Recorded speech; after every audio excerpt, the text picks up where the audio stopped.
నా పేరు హేమచంద్రారెడ్డి, మా శ్రీకాళహస్తి. నేను 2011 నుంచి ప్రస్తుతం ఎమ్మెల్యే బిఎఫ్ మధుసూదన్ రెడ్డికి అనుచరుడిగా 2019, 2010 నుంచి మొన్నటి 2022 వరకు ఆయనతో చాలా సన్నిహితంగా ఉండేవాడిని. కానీ కొన్ని వ్యక్తిగత కారణాల చేత నేను 2022 నుంచి ఆయన కొంచెం దూరంగా ఉంటా వచ్చినాను.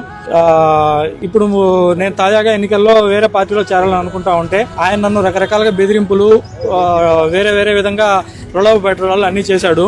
నేను ఎంతకి వినకపోయేసరికి మా ఇంటి మీదకి ఆయన అనుచరుల్ని ఒకసారి పంపించాడు.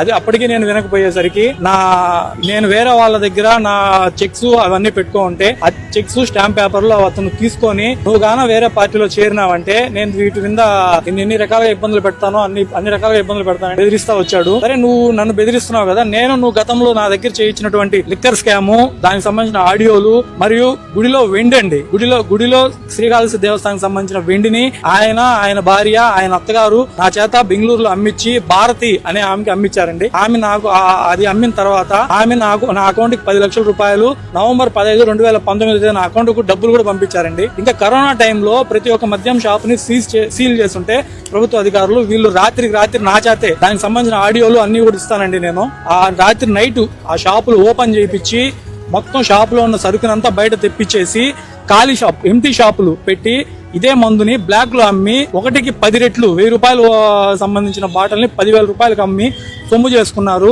ఈ రోజు నేను ఓపెన్ అయ్యి ఇదిగా వాళ్ళు చేసిన ప్రతి ఒక్క అవినీతికి సంబంధించిన నా దగ్గర ఎవిడెన్స్ సహా ఉన్నాయి. మీరు ఎవరైనా సరే ఎప్పుడైనా సరే ఏ విచారణ అన్నా సరే నేను ఆ ఎవిడెన్స్ సహా ఇవ్వడానికి నేను సిద్ధంగా ఉన్నానండి. ఇతను చేస్తున్న అక్రమాలకి సపోర్ట్ గా ఉంటే అతను మాతో బాగుంటాడండి, లేకపోతే మమ్మల్ని ఇబ్బందులు పెడతా ఉంటాడు. సో మాకు అది నచ్చక మేము గత 1 year గా అతనికి దూరంగానే ఉన్నాము. సో ఇప్పుడు ఇంకా వేరే దానికి పోదాం అనుకుంటే అతను ఈ విధంగా బెదిరిస్తా చేస్తా ఉన్నాడు.